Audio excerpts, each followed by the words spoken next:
सर नमस्ते। नमस्ते नमस्ते, बताइए। मैं बहुजन समाज पार्टी से जी। और मुझे बहुजन समाज का प्रचार गीत रिकॉर्डिंग करवाना है। ठीक है, हो जाएगा हो जाएगा। चलिए अंदर गाइए। हेलो सर, नमस्ते। नमस्ते नमस्ते। मैं समाजवादी पार्टी से हूँ, मुझे प्रचार गीत रिकॉर्डिंग करवाना है, हो जाएगा? हो जाएगा। हाँ तो सर थोड़ा जल्दी करिए, मुझे प्रचार में जाना है। ठीक है चलिए। मोदी योगी जिंदाबाद, ठीक है बाबू। मोदी योगी जिंदाबाद, जिंदाबाद जिंदाबाद। सर जी मुझे प्रचार गीत गाना है बीजेपी का। हो जाएगा हो जाएगा। सर जी एक साथ तो कैसे सबका होगा? हो जाएगा, एक ही साथ सबको हम गवा देंगे। चलिए गाइए।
जनता को बहकाइए मत।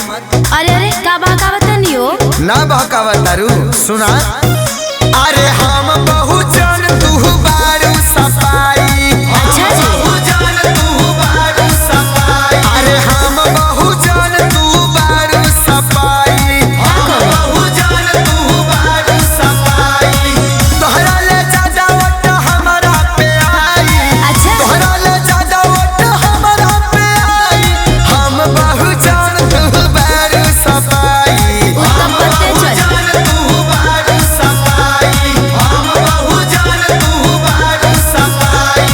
सर हमको भी गवाइए, प्रचार में निकलना है। ठीक है चलिए, आप भी गा लीजिए। चलिए तो गाएं।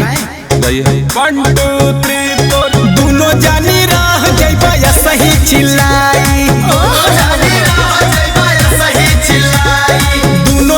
राह जइबा या सही चिल्लाई। कमल पर वोट खाली फर्जी छपाई। कमल पर वोट खाली फर्जी छपाई। दोनों जानी राह जइबा या सही चिल्लाई। दोनों जानी राह जइबा या सही चिल्लाई।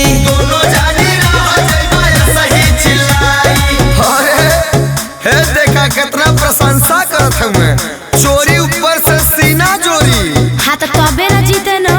तौरी का अरे वो गया जमाना, अब जनता समझदार हो गई है, जागरूक हो गई है। जनता खातिर कुछ मोदी चाचा कहने तो कहाँ अखिलेश जी कर दिए हैं। अरे काहे नहीं किए हैं? का किए हैं सुनिए, बोलिए। नौकरी मिलेला अखिलेश जी के शासन में। भैया जी के शासन में, भैया जी के शासन में। बहिन जीरा खेली सबके अनुशासन में। ये तो बात सच है। हाँ तो बहुजन समाज गलत ना करे। नौकरी मिलेला अखिलेश जी के शासन में। बहिन जीरा खेली सबका अनुशासन में। यूपी में देना एम्बुलेंस बढ़ाई। यूपी में देना एम्बुलेंस बढ़ाई। हम बहुजन तू बारू सफाई। हम बहुजन तू बारू सफाई। अरे हम बहुजन तू बारू सफाई। हम बहुजन तू बारू सफाई। अरे आप लोग खाली जनता के ही बारे में सोचते हैं, कभी भगवान के बारे में सोचे हैं आप लोग? भगवान के बारे में सोचत हूँ मैं। जे संसार का मालिक उनके बारे में हम का सोचे, वो दुनिया के बारे में सोचे न। हम लोग तो गरीब दुखियन के बारे में सोचल जाएगी। अरे सुनिए तो पहले सुनावा। मोदी जी करे मंदिर के निर्माण हो। योगी बाबा बनले गौशाला में साड़ हो। दो काम कैले हम, बात बताओ। मोदी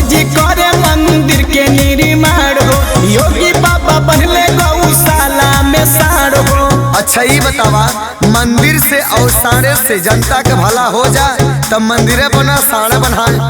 आप लोग बात नहीं समझते हैं। खूब समझते हैं, सुनिए। ई कुल कहला से होई ना भलाई, ई कुल कहला से होई ना भलाई। हम बहु जान तू बारू सपाई, हाँ तो बहु जान तू बारू सपाई, अरे हम बहु जान तू बारू सपाई, हम बहु जान तू बारू सपाई। दोनों जानी रह जइबा या सही चिल्लाई। अब की चुनाव देखा जीती सफाई। ईवीएम से वोट पूरा कमल पे जाई। हाथी के भैया सभे बटन दबाई, कमन हो दबाइबा बटन कमले पे जाई। देखिए देखिए इन सब की चाल मशीन हाँ, में गड़बड़ी की है। एकदम देखिए गड़बड़ी। दूध का दूध पानी का पानी झलक एकदम रहा है। सही। इस बार भी लगता है कि चुनाव में कुछ गड़बड़ी होगी। एकदम जो भी गड़बड़ी कहिए होगी। जो भी समझिए जीत हमारी ही होगी। ऐसा है कि आप लोग बाहर आइए और जाके पब्लिक में प्रचार करिए। पब्लिक आप लोगों को बताएगी कि किसको जिताना है किसको नहीं। यहाँ पे झगड़ा मत करिए, निकलिए आप लोग बाहर।